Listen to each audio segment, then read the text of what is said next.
Zararlı nefes alışverişlerin ortasında, hayatımın sonunda en kritik noktasında. Kollarımda boşluklarım vardı tek sarıldığım, içimde 20. kişilikte tek sanıldığım. Bu koskoca dünyada ne alem, ne mahallem var ne de bir sahnem. Sözlerimde kayıplar ilave, yalnızlık dilimde şehadet gibi düşer yüzüne düşer dibim. Sözüme küsen 7. tümendeyim.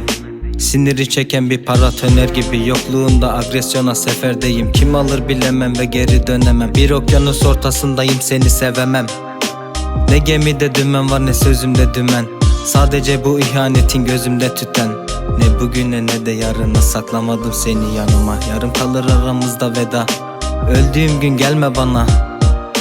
Ne bugün ne de yarınıma saklamadım seni yanıma. Yarım kalır aramızda veda, öldüğüm gün gelme bana. Aktı gözlerimden tuzlu su değil bu sefer kan. Eğer bugün bile sahte olduysan sahte kal. Aramızda oynaması gereken bir sahne var. Vakti doldu bu kez, atmıyorum gözlerinle zar. Kumar değil bu el alem ne derse desin.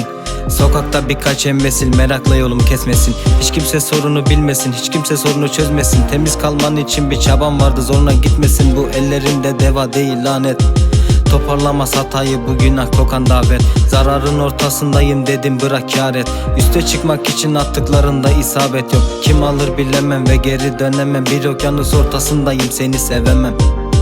Ne gemide dümen var ne sözümde dümen. Sadece bu ihanetin gözümde tüten. Ne bugün ne de yarına saklamadım seni yanıma. Yarım kalır aramızda veda, öldüğüm gün gelme bana. Ne bugün ne de yarına saklamadım seni yanıma. Yarım kalır aramızda veda, öldüğüm gün gelme bana. Ne bugün ne de yarına saklamadım seni yanıma.